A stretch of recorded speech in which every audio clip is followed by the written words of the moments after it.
दोस्तों, आप सभी श्रद्धालुओं को आगामी चैत्र नवरात्रि की हार्दिक शुभकामनाएं। हिंदू पंचांग के अनुसार चैत्र मास के शुक्ल पक्ष की प्रतिपदा तिथि 29 मार्च को सायं 4 बजे 2 मिनट से प्रारंभ होगी और 30 मार्च दोपहर 12 बजे 2 मिनट से समाप्त होगी।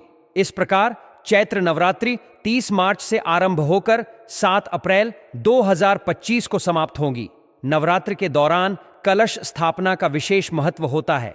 शुभ मुहूर्त में कलश स्थापना करने से मां दुर्गा की कृपा प्राप्त होती है। वर्ष 2025 में कलश स्थापना के लिए पहला शुभ मुहूर्त 30 मार्च को प्रातः 6:01 से है, सुबह 10:02 तक रहेगा, जबकि दूसरा अभिजीत मुहूर्त 30 मार्च को दोपहर 12:01 से 12:50 तक होगा। इन पावन मुहूर्तों में कलश स्थापना करने से विशेष आध्यात्मिक लाभ प्राप्त होता है। नवरात्रि के दौरान कुछ महत्वपूर्ण नियमों का पालन करना आवश्यक होता है। धार्मिक मान्यताओं के अनुसार काले रंग के वस्त्र धारण करने से बचना चाहिए, क्योंकि इसे नकारात्मकता का प्रतीक माना जाता है। इसके अलावा शराब, तंबाकू और मांसाहारी भोजन का सेवन वर्जित होता है। नाखून काटना, बाल कटवाना तथा दाढ़ी बनवाना भी अशुभ माना जाता है। प्याज और लहसुन के सेवन से परहेज करते हुए सात्विक भोजन ग्रहण करें और ब्रह्मचर्य का पालन करें। नवरात्रि के 9 दिनों तक मां दुर्गा के विभिन्न स्वरूपों की विधिवत पूजा करें और दुर्गा सप्तशती का पाठ करें।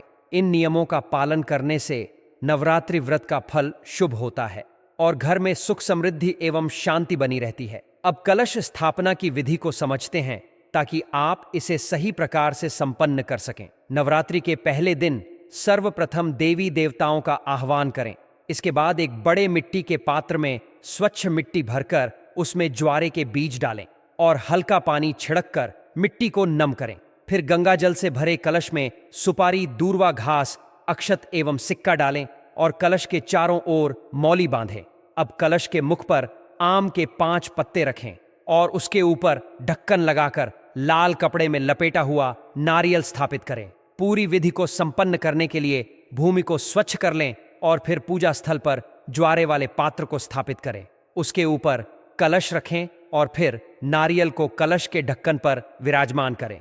इसके पश्चात सभी देवी देवताओं का आह्वान कर विधिवत नवरात्रि पूजा आरंभ करें। 9 दिनों तक कलश को मंदिर में रखें और प्रतिदिन प्रातः एवं सायं उसमें जल अर्पित करें, ताकि ज्वारे उचित रूप से पनप सकें। इस श्रद्धा एवं विश्वास के साथ की गई कलश स्थापना से घर में सुख, शांति एवं समृद्धि का संचार होता है। चलिए भक्तों, अब हम जान लेते हैं कि नवरात्रि में 9 दिन माता रानी की पूजा कैसे करनी है। नवरात्रि के दौरान माता दुर्गा की पूजा करने के लिए यदि आपके पास समय कम है और आप सरल विधि से पूजा करना चाहते हैं, तो यह तरीका आपके लिए बेहतरीन रहेगा। सबसे पहले नवरात्रि पूजा के लिए कुछ आवश्यक सामग्री जुटा लें, जैसे एक चौकी, लाल कपड़ा, अक्षत माता दुर्गा और गणेश जी की प्रतिमा या चित्र, पीतल या तांबे का कलश, लौटा सिक्का, पुष्प, लाल चुनरी, मौली मिट्टी का दीपक, लौंग, इलायची, रथुफल, बताशे या मिश्री और कपूर। यह सारी सामग्री नवरात्रि से कुछ दिन पहले ही एकत्रित कर लें। पूजा के पहले दिन प्रातः उठकर स्नान आदि से निवृत्त हो जाएं और स्वच्छ वस्त्र पहने। फिर पूजा स्थल पर चौकी रखें और उस पर लाल कपड़ा बिछाएं। इस पर अक्षत डालें और देवी दुर्गा जी की प्रतिमा या चित्र स्थापित करें। एक लोटे या कलश में शुद्ध जल भरें और उसमें एक सिक्का डालें। फिर उस पर चावल से भरी एक प्लेट रखें। इस कलश को माता की प्रतिमा के बाएं स्थान पर रखें। आपको इसे रोज पुनः स्थापित करने की आवश्यकता नहीं है। यह कलश 9 दिन तक वही रहेगा। इसके बाद अगर आपके पास गणेश जी की प्रतिमा है तो उसे भी स्थापित करें। यदि नहीं है तो सुपारी से भी गणेश जी की पूजा कर सकते हैं। अब गणेश जी और देवी दुर्गा जी पर पुष्प और शुद्ध जल अर्पित करें। अगर आप अखंड ज्योत नहीं जला पा रहे हैं तो एक घी का दीपक जला लें। दीपक जलाने के बाद गणेश जी, माता दुर्गा जी, कलश और दीपक को हल्दी कुमकुम से तिलक करें। इसके बाद माता को वस्त्र स्वरूप एक लाल चुनरी या लाल कपड़ा अर्पित करें और भोग स्वरूप बताशे, मिश्री और फल अर्पित करें। हवन के स्थान पर आप एक मिट्टी के दीपक में कपूर जला सकते हैं और उसमें लौंग का एक जोड़ा डाल सकते हैं। यह हवन पूरे घर में सकारात्मक ऊर्जा का संचार करेगा। यह दीपक और कपूर 9 दिनों तक जलता रहे। इससे वातावरण में सकारात्मकता बनी रहती है। अगर आप कन्या पूजन नहीं कर पा रहे हैं तो आप घर पर छोटी कन्याओं को बुलाकर उन्हें फल प्रसाद, मिठाई या दही जलेबी खिला सकते हैं और श्रद्धा अनुसार दान दक्षिणा भी दे सकते हैं। इसके अलावा आप माता के भजन सुन सकते हैं और उनकी आरती उतार सकते हैं। पूजा के अंत में दीपक और धूप दिखाकर माता दुर्गा और गणेश जी की आरती उतारें। आरती के बाद अपने मन में आने वाली भूल चूक के लिए भगवान से क्षमा भी मांगे।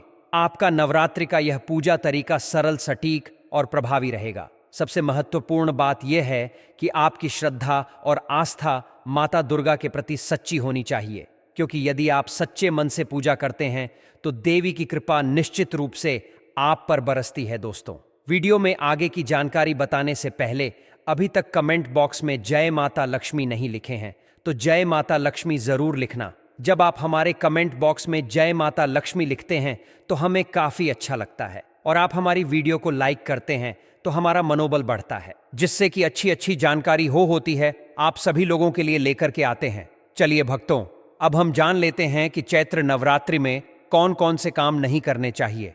नवरात्रि में भूलकर भी नहीं करें। यह 6 काम नहीं तो माता दुर्गा होंगी, नाराज नहीं होती घर में बरकत। भक्तों, चैत्र नवरात्रि का पावन पर्व आ चुका है, जो सिर्फ पूजा और भक्ति का समय नहीं बल्कि संयम और आत्मनिर्भरता का भी समय है। इस दौरान कुछ विशेष बातों का ध्यान रखना जरूरी है, क्योंकि यह पर्व सकारात्मकता और आस्था का होता है। अगर आप नवरात्रि के 9 दिनों में मां दुर्गा की कृपा चाहते हैं और घर में सुख समृद्धि बनाए रखना चाहते हैं तो इन 6 बातों का पालन जरूर करें। सबसे पहली बात, मांस और मदिरा का सेवन न करें। नवरात्रि का पर्व संयम का है और इस दौरान तामसिक चीजों से दूरी बनाए रखना जरूरी है। हिंदू धर्म की मान्यता के अनुसार नवरात्रि के 9 दिनों में मांस, मछली और मदिरा का सेवन वर्जित है। यह समय सात्विक भोजन का है, इसलिए यदि आप उपवास नहीं भी रखते हैं तो भी इन चीजों का सेवन न करें। नवरात्रि का उद्देश्य अपने शरीर को शुद्ध करना और देवी दुर्गा के प्रति अपनी श्रद्धा को प्रकट करना है। दूसरी बात, प्याज और लहसुन का सेवन न करें। प्याज और लहसुन को तामसिक भोजन में शामिल किया जाता है, इस कारण नवरात्रि के दौरान इनका सेवन करना उचित नहीं माना जाता। हालांकि कुछ लोग इन चीजों को नवरात्रि में भी खाते हैं, लेकिन धार्मिक दृष्टि से इन्हें न खाने की सलाह दी जाती है। इसलिए अगर आप नवरात्रि के दिन पूजा और उपवास कर रहे हैं तो प्याज और लहसुन से परहेज करें। तीसरी बात, घर में ना रखें कलह का माहौल। नवरात्रि के दौरान घर में शांति का माहौल बनाए रखना बेहद जरूरी है। यह समय देवी मां की पूजा और ध्यान का है, इसलिए इस दौरान किसी भी तरह की कलह, तकरार और लड़ाई झगड़ा न करें। अगर हम आपको उन संकेतों के बारे में बताएंगे जिनसे आप यह पहचान सकते हैं कि माता रानी सचमुच आपके घर में विराजमान है या नहीं, और इन 9 दिनों तक मां दुर्गा आपके घर में वास कर सकती हैं। यदि आप इन दिव्य संकेतों को समझ लेते हैं तो आपको यह जानने में सहायता मिलेगी कि माता रानी की कृपा आप पर बनी हुई है या नहीं।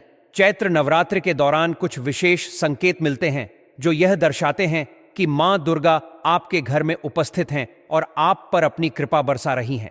यदि यह संकेत आपको प्राप्त होते हैं तो समझ लें कि मां आपकी सभी परेशानियों का समाधान करने और आपके जीवन से निर्धनता को दूर करने आई है। जब नव दुर्गा की कृपा आप पर होती है तब यह संकेत स्वतः ही प्रकट होने लगते हैं। इन संकेतों के माध्यम से आप यह भी जान सकते हैं कि आपकी पूजा सफल रही है या नहीं। कई भक्तों के मन में यह सवाल उठता है कि कैसे पता करें कि माता रानी दिन भर हमारे साथ रहती हैं या नहीं। क्या चैत्र नवरात्रि के समय माता रानी सच में हमारे घर आती हैं? यह जिज्ञासा सभी भक्तों के मन में बनी रहती है, क्योंकि हर कोई चाहता है कि मां उनके घर में विराजमान हो और उन पर अपनी कृपा बरसाए। इस महत्वपूर्ण जानकारी को अक्सर गुप्त रखा जाता है, लेकिन हम इसे आपके साथ साझा कर रहे हैं ताकि आप इस अनमोल ज्ञान को प्राप्त कर सकें। मां दुर्गा अपने भक्तों को सदैव अपनी उपस्थिति का आभास कराती है, चाहे वे छोटे भक्त हों या बड़े। माता रानी परम शक्ति हैं, परम देवी हैं और नवरात्रि के पूरे 9 दिनों तक अपने भक्तों के साथ सूक्ष्म एवं ऊर्जा रूप में बनी रहती हैं। आज हम आपको उन 10 प्रमुख संकेतों के बारे में बताएंगे जिनसे यह स्पष्ट हो जाएगा कि माता रानी आपके घर में आ चुकी हैं और उनकी कृपा आपके ऊपर बरस रही है। साथ ही हम यह भी जानेंगे कि चैत्र नवरात्रि का महत्व क्या है और इसे क्यों मनाया जाता है। दोस्तों, इसके बाद इस वीडियो में यह भी जानेंगे कि किसी संकट से पता करें कि माता रानी हमारे घर में आ चुकी है तो भक्तों, वीडियो शुरू करने से पहले माता रानी की सच्चे भक्त कमेंट बॉक्स में जय माता रानी अवश्य लिखें, ताकि माता रानी का कृपा आपके ऊपर सदा बनी रहे। और यदि अगर आपको वीडियो अच्छा लगता है तो वीडियो को लाइक करना ना भूले। तो भक्तों, जान लेते हैं चैत्र नवरात्रि का पर्व क्यों मनाया जाता है। भक्तों, इस बार चैत्र नवरात्रि पूरे 9 दिनों तक चलेगी, यानी 9 दिनों तक चैत्र नवरात्रि का पर्व मनाया जाएगा। एक ही दिन कामना, एक भी दिन ज्यादा, पूरे 9 दिनों तक चले। माता वैष्णव की पूजा, मां शेरावाली की विशेष रूप से पूजा आराधना की जाएगी। चैत्र नवरात्रि का पहला व्रत 30 मार्च को रखा जाएगा। चैत्र नवरात्रि 2025 की शुरुआत 30 मार्च से होगी और यह 7 अप्रैल 2025 तक चलेगी। घट स्थापना, कलश स्थापना का शुभ मुहूर्त सुबह 6 से 10 तक, अभिजीत मुहूर्त दोपहर 12 से 1 से 12:50 तक, इन दोनों समम में घट स्थापना करना शुभ माना गया है। व्रत और पारण, इस वर्ष नवरात्रि में पंचमी तिथि का क्षय हो रहा है, जिससे नवरात्रि 8 दिनों की होगी। महाअष्टमी व्रत 5 अप्रैल 2025 को, महानवमी व्रत 6 अप्रैल 2025 को, व्रत पारण दशमी 7 अप्रैल 2025 को 25 को। इन तिथियों का पालन करते हुए आप नवरात्रि व्रत और पूजा कर सकते हैं। अधिक जानकारी के लिए आप इस वीडियो को देख सकते हैं। भक्तों, चलिए आप जानते हैं चैत्र नवरात्रि क्यों मनाई जाती है। नवरात्रि मनाने के पीछे एक कहानी है कि मां दुर्गा ने महिषासुर नामक राक्षस का वध किया था, और ऐसा माना जाता है कि वहां महिषासुर नाम का एक राक्षस था। उसे भगवान ब्रह्मा ने अमृत का वरदान दिया था, और इस आशीर्वाद के कारण महिषासुर पृथ्वी से लेकर स्वर्ग तक सभी को परेशान करने लगा। ऐसे में सभी देवी देवता उसके अत्याचारों से चिंतित होकर ब्रह्मा, विष्णु और महेश के पास जाते हैं। दोस्तों, आदिशक्ति का आह्वान किया। तब भक्तों, भगवान शिव, विष्णु और अन्य देवताओं के क्रोध के कारण उनके मुख से एक ज्योति प्रकट हुई, और वह ज्योति एक स्त्री में बदल गई। इस तरह मां आदिशक्ति प्रकट हुई। इसके बाद अन्य देवताओं ने उन्हें अस्त्र शस्त्र प्रदान किया। तब मां दुर्गा ने महिषासुर को चुनौती दी, और 9 दिनों तक युद्ध चलने के बाद 10वें दिन मां ने महिषासुर का वध कर दिया। ऐसा माना जाता है कि इन 9 दिनों के दौरान देवी मां ने रुपए धारण किया और राक्षसों का वध किया।